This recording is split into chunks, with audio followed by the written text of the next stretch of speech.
Today I have a very fun video for y'all because it is the top 10 books that I love to read to my kids. These are books that we all enjoy.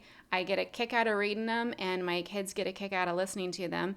And so I'm going to share them with you. But this is actually a collaboration video that I am doing with Jerilyn at our Homeschool Table. So she is a wonderful YouTube homeschooling mom who makes good content about curriculum and all the things. So I encourage you to go check out her channel. I'll leave information about her down below. But thank you, Jerilyn, for doing this with me. This is going to be so much fun. Okay, so the books that I love to read to my kids, and they also ask for me to read them over and over again. Johnny Appleseed is an all-time favorite. If you've never read it, you have to get this version because the artwork is beautiful, if you can see this. My kids love to just sit next to me and point out things in the artwork that they've never seen before.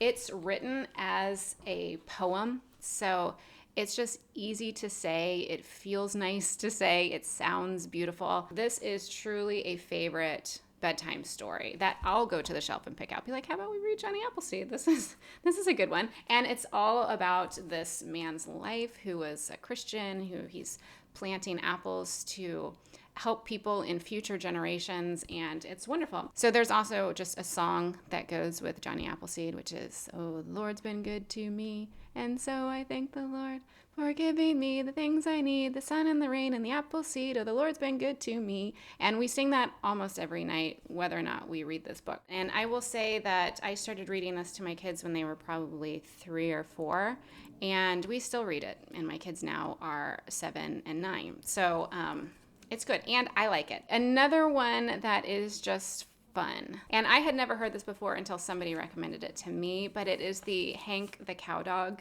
series. I mean, there's probably like 20 of these in the series. This is the first one, and obviously, again, I'm rereading it. This is the one that I'm reading with my daughter just for fun, but it is all about Hank the Cowdog, and he is the head of ranch security on his farm, and so he takes it very seriously. It's written from his perspective, and he's all about the security, guarding the premises, and the nobleness of being a cow dog. So it's very funny. It's a fun read. I like to read it because I just will start to giggle on the things that Hank does and says. Okay, so there's Hank the Cow Dog. And also another reason why I like a book like this is that it is part of a series. And so if you want to just set your kids loose on reading the series, they're all just so great and fun, and they enjoy them. So we have the first 2, so I can say that those 2 are really, really fun. The next one is Ferdinand. This is, again, just another really good bedtime story. It is about a bull who doesn't like to be a fighter, but there's a lot of really pretty illustrations in it. I like the whole storyline, and certainly when we first read this, a lot of it was very surprising to my kids, but it also shows a little bit about Spain, about Madrid, about bullfighting, so they're learning a little bit about that. I will say that my 9-year-old son is not as interested in this one anymore, but my 7-year-old is. I mean, he'll still listen to it, but it's just, now it's kind of more of a kid book, but it has been a family favorite for a long time. Next one is Winnie the Pooh. This is one that I read to my kids over their lunchtime, and we would constantly be laughing out loud, just cracking up about the little things that would happen. And it's great for all ages. I mean, truly, adults could read this and get a kick out of it. And so we've read this one. We've read The House at Pooh Corner. I think we got that one at our library. But Winnie the Pooh, it's one that I love to read and that my kids could listen to over and over again. And I love how each story could almost just stand alone on its own. You don't have to think of this as a novel. I love the books where you could just break up one story here, one story there, and just read it over the course of a long time. They're the perfect little bite-sized stories for just a quick laugh, but also you just learn a lot in them. They show a lot about human nature and relationships and things like that, but that makes it enjoyable for adults to read as well. This is St. George and the Dragon. And this is truly, especially if you have boys, I think girls love this too, but especially if you have boys, I have said this before, my son at least, loved this book. I mean, he could not take his eyes away from it the first time we read it. It is beautiful to look at.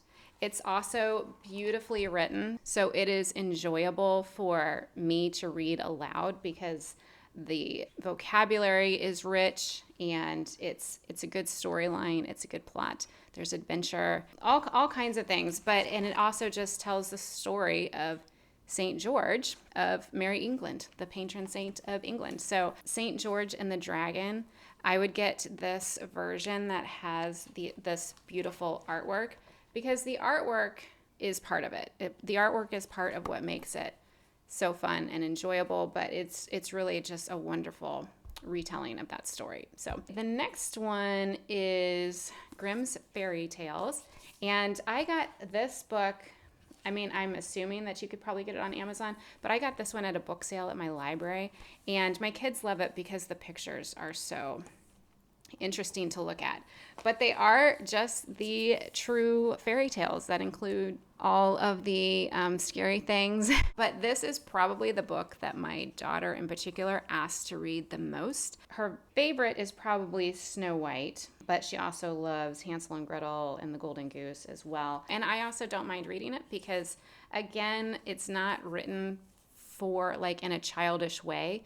And so I enjoy reading it out loud as well. This is our favorite read recently. This is The Secret Garden. This is a free read on Appleseed Online. And I'm like, this should be a required reading, okay? Because we have just learned so much. I just think that it's so deep about life and people and what not to be and what you want to be like and who to emulate and who you don't want to emulate. And so this has just been wonderful. So I would highly recommend The Secret Garden. I mean, probably not for little kids, but my daughter who just turned 7 was perfectly capable of comprehending the storyline. This, I think, is a free read maybe for year 4. But so my daughter is going into year 2 of Appleseed Online, and she's, you know, I don't know. Sometimes I feel like the reading lists are just kind of like, use your own judgment. My advice is to use reading lists as a guide, but don't like artificially wait until your kids are in the 4th grade to read The Secret Garden, because kids younger than that are perfectly capable of enjoying it. And I think that you would enjoy it too, because it was a really, really good story.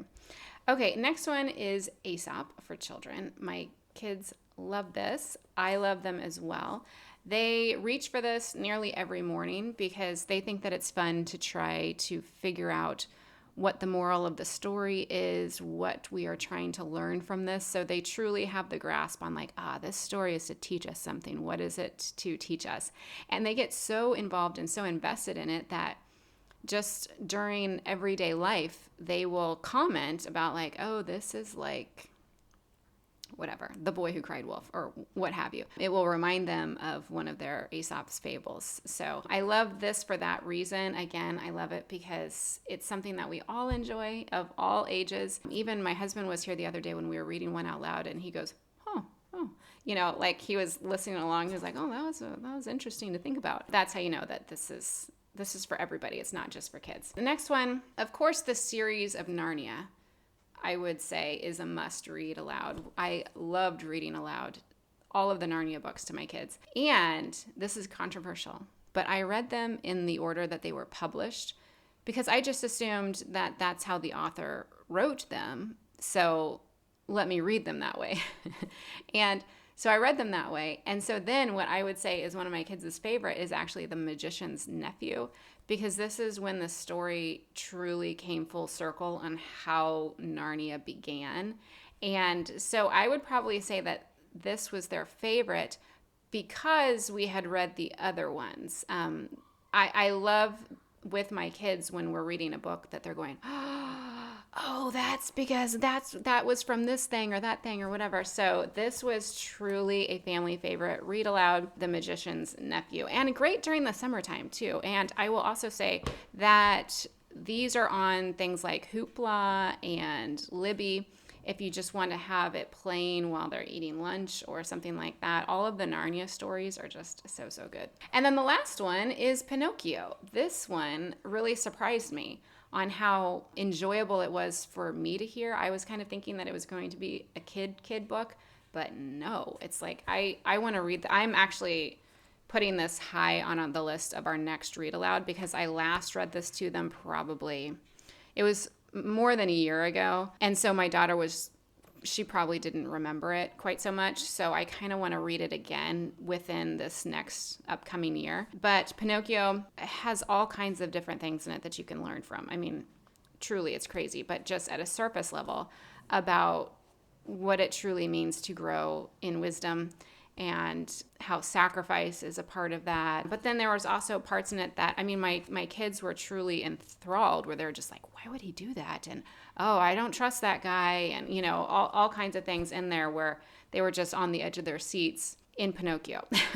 And also nothing like the movies. I mean, some parts of it, but the movies just water things down so much. The richness is truly in the books. So, okay, was that 10? Let me see. 1, 2, 3, 4, 5, 6, 7, 8, 9, 10. Yeah, so that was 10. So I do hope that you enjoyed my little list here. I will find links for all of them, hopefully, and put them down below on where you can find them. They're just, reading aloud to the kids is just all a part of what Charlotte Mason would call like the feast of ideas. You know, you're always wanting to just put ideas in front of your kids that are noble, that point to God, things that can teach them about character and the right versus wrong and good versus evil and all these things. This was a collaboration with Jerilyn at Our Homeschool Table, so give her channel a look over there because she has a lot of good info, especially about different curriculums and things like that. So I do enjoy watching her channels. I do hope you subscribe so that you will be notified of the next video, and I will see you soon. Thanks a lot. Bye.